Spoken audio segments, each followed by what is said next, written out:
सबसे पहले सोने की चिड़िया भारतवर्ष को नमन करते हुए राष्ट्रीय ध्वज तिरंगा राष्ट्रीय प्रतीक चिन्ह स्तंभ को नमन करते हुए हमारे बीच में उपस्थित सम्राट अशोक क्लब के राष्ट्रीय प्रवक्ता, संगठन के गुरु, सबके गुरु डॉक्टर सच्चिदानंद मौर्य जी को मैं नमन करता हूं। सम्राट अशोक क्लब के शुरुआती दौर के साथी आज भी हमारे साथ कदम से कदम मिलाकर चलने वाले प्रदेश अध्यक्ष, उत्तर प्रदेश अध्यक्ष माननीय डॉक्टर रविंदर मौर्य जी, छत्तीसगढ़ के प्रभारी माननीय जीवनदीप जी, और जब मैं अकेला आया था चल करके इस गोरखपुर की धरती पे,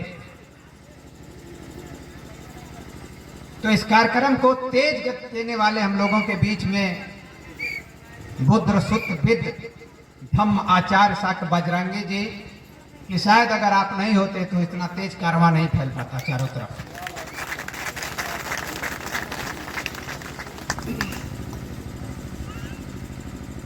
तथा इस कार्यक्रम की अध्यक्षता कर रहे माननीय राधे श्याम जी, जो आप आचार्य जी के भतीजे हैं। मुझे वो दिन याद है कि मेरे पास बाइक नहीं थी, आप मुझे गांव-गांव अपने बाइक से ले जा करके इस राष्ट्रीय प्रतीकों के महत्व के बारे में बतवाने के लिए कार्य किया करते थे। आज इस कार्यक्रम की आप अध्यक्षता कर रहे हैं। प्रदेश कमेटी के सदस्य संत कबीर नगर जनपद से चलकर आए हुए माननीय राम नारायण मौर्य जी, जिनके अगुवाई में संत कबीर नगर जनपद में बहुत अच्छी तरह से ये कार्यक्रम चल रहा है, आप हमारे बीच में उपस्थित हैं, आपको भी मैं धन्यवाद देता हूं। डॉक्टर संतोष जी, आप भी उसी 2006-07 के शुरुआती दौर के मेरे साथी हैं। प्रधान जी माननीय जय सिंह जी, तथा पर्यवेक्षक जी माननीय, आपका नाम मुझे याद नहीं, आज पहली बार मुलाकात हो रही है, छत्तीसगढ़ से रहने वाले आप देवरिया जनपद के हैं, गौरी बाजार के माननीय वीरेंद्र जी, और मुर्दे को भी अपनी बातों से जगा देने वाले हम लोगों के बीच में इस कार्यक्रम के संचालक और हर बड़े मंच के संचालक, लटिया महोत्सव के संचालक माननीय प्रवीण जी, मैं आप सभी लोगों का माननीय प्रधान जी, जिनके अगुवाई में नौनहरा में अशोक स्तंभ बना, ओमकार जी, इसके अलावा हम लोगों के बीच में उपस्थित भंते जी लोग, नौजवान क्रांतिकारी साथियों, आप सभी लोगों का मैं इस कार्यक्रम में हार्दिक स्वागत, अभिनंदन करता हूं, वंदन करता हूं। मैं ज्यादा समय नहीं लूंगा, मेरा सारा, क्योंकि हम सभी लोग डॉक्टर साहब को सुनना चाहते हैं। 2006 मुझे वो दिन याद है कि सम्राट अशोक क्लब की स्थापना के बारे में आप लोग बताएंगे। मैं सम्राट अशोक क्लब से सन 2000 में जुड़ा था दिल्ली में, और जब मैं जुड़ा तो उस विचार को लेकर मैं 2006 में इधर आया, क्योंकि मैं यहीं बगल का पे रहने वाला हूं। और सबसे पहले यह कार्यक्रम बरहलगंज में नौवर तिहा एक गांव है, उनके घर पे लगा था माननीय बाबूराम मास्टर साहब के। आज उन्हीं के बच्चे मेरा बैज लगाकर स्वागत किए हैं। मुझे बड़ा खुशी हुई कि जो बीज वहां बोया गया था, मैं डर रहा था कि शायद हम समझा पाएंगे कि नहीं समझा पाएंगे। वहां 3 टीचर लोग बैठे थे, पहली बार था। कार्यक्रम खत्म होने के बाद वो 3 टीचर लोग कहे कि अब आप ही की जरूरत है, आप ही जैसे लोगों की जरूरत है। तब से लेकर के यह कार्यक्रम फैलता चला गया, फैलते फैलते आज 2023 में हम लोग पहुंच गए हैं। 17 साल से यह कार्यक्रम गोरखपुर और उसके अगल बगल के जनपदों में चल रहा है, और आज यहाँ बहुत सारे लोग उस विचारधारा से जुड़े हुए लोग यहाँ बैठे हुए हैं, राष्ट्रीय प्रतीकों की रक्षा के लिए बैठे हुए हैं। राष्ट्रीय एकता और अखंडता के लिए बैठे हैं, भारतवर्ष के गौरवशाली सभ्यता और संस्कृति को बचाने के लिए यहाँ पे बैठे हुए हैं। क्योंकि कुछ लोग इस कार्यक्रम को देखकर ये आभास तो हो रहा है कि कुछ लोग इस देश को मिटाना चाहते हैं और कुछ लोग, आज यहाँ कुछ लोग बैठे हुए लोग इस देश को बचाना चाहते हैं। मैं आप इस गर्मी में, इस धूप में चलकर इस देश बचाने वाले देश प्रेमी लोगों को मैं बहुत बहुत धन्यवाद देना चाहता हूँ। मैं कुछ लोगों को पहचान भी रहा हूँ। जब 2006-7 में हम लोगों की मुलाकात हुई थी, बोले थे सर रास्ता बहुत कठिन है, बहुत समय लगेगा। हमने कहा भले समय लगेगा। जैसे एक गांव में आग, एक जंगल में आग लगी, बहुत सारे जानवर आग को देखकर रो रहे थे, जंगल से बाहर निकले और रो रहे थे, चिल्ला रहे थे। लेकिन एक छोटी सी चिड़िया, वो न रो रही थी, न चिल्ला रही थी, न उस आग को कोस रही थी। वो अपने चोंच से पानी भर कर लाती थी और आग को बुझाती थी। ये देख करके बहुत सारे जानवर हंस भी रहे थे कि तुम्हारे आग बुझाने से आग बुझेगी नहीं। उसने कहा मैं जानती हूँ मेरे आग बुझाने से आग नहीं बुझेगी, लेकिन जो कर मेहनत कुछ लोग और प्रयास करना शुरू कर देंगे तो आग को बुझने से कोई रोक नहीं पाएगा। तो जो 2006 में इस राष्ट्रीय प्रतीकों के सम्मान में जो शोभा यात्रा 2012 में सबसे पहले कौड़ीराम माहोपार से निकल करके और मझगावा हाटा तक गया था, वो एक प्रयास था आग बुझाने के लिए। और आज वो आग बुझते बुझते आज इतने सारे लोग आग बुझाने वाले पैदा हो गए हैं कि जगह जगह आग बुझ रही है। और आज उसी का प्रमाण है कि आज इस पिछड़े इलाके में ये महानता का प्रतीक, मानवता का प्रतीक, राष्ट्रीय एकता और अखंडता का प्रतीक इस राष्ट्रीय अशोक स्तंभ का निर्माण हुआ।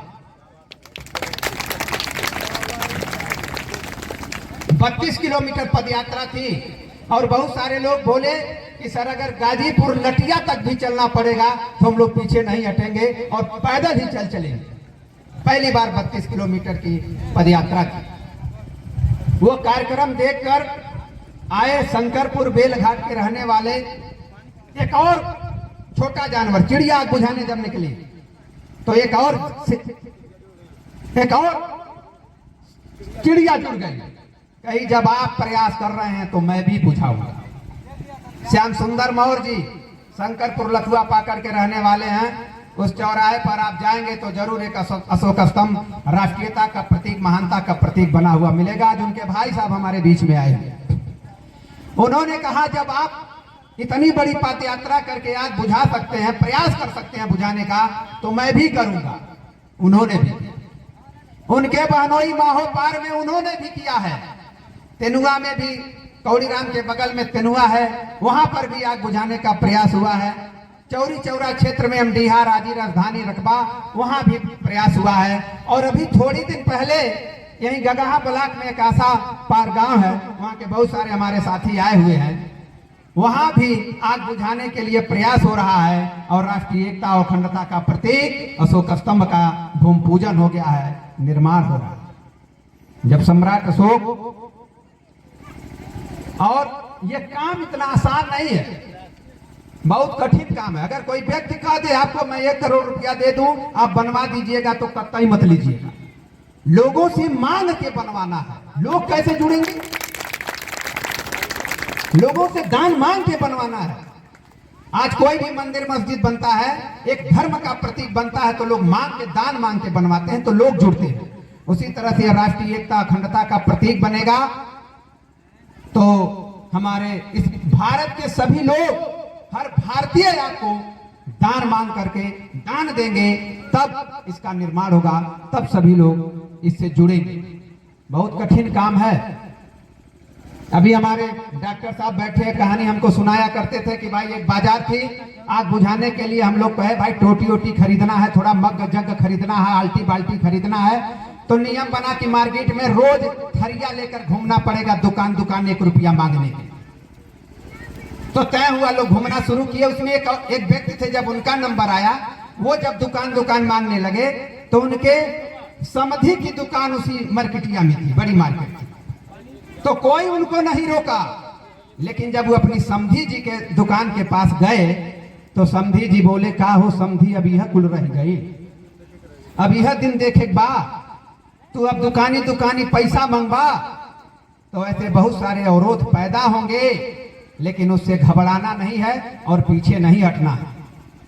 मांग करके, दान मांग करके जगह जगह जब सम्राट अशोक महान राष्ट्रीय एकता और अखंडता का प्रतीक जगह जगह बनवा सकते हैं, तो हम लोग भी उनके अनुयायी हैं, उनके सिद्धांतों पे चलने वाले लोग हैं, हम लोग भी बनवा सकते हैं। और आज इस जनपद में मात्र 5-6 जगह बन चुका है। आप ही लोगों के तन मन धन के सहयोग से ये बहुत बड़ी बात है। तो एक बार अपने लिए जोरदार ताली से आप लोग अपना स्वागत सम्मान। हम लोग जब गांव में जाते हैं तो बच्चियां मिलती हैं, और जब हम 4 साल बाद जाते हैं तो वही बच्चियां हमको ससुराल में भी मिलती हैं। अब दोनों जगह से लाभ हो रहा है। पहले कष्ट हुआ था, अब तो मांगना ही नहीं पड़ता है कि हमको धन चाहिए। आप हैंडबिल लेकर खड़े हो जाइए, लोग जान जाते हैं कुछ ठना गई बा। आज बुझावे के बाद तो तुरंत हमारी माताएं बहनें ये जो बैठी हुई हैं, ये सभी लोग सहयोग करते हैं और ये बहुत अच्छी बात है। आज जिन्होंने ये भूमि का दान किया, जिन लोगों ने इसमें कुछ सहयोग किया, सबका नाम हमारे मुख्य वक्ता जी लेंगे, हम सबका नाम नहीं लेंगे। इन लोगों के लिए मैं आप सभी लोगों को बहुत बहुत धन्यवाद देना चाहता हूं कि इस राष्ट्रीय एकता और अखंडता के लिए आप लोगों ने जो सहयोग किया।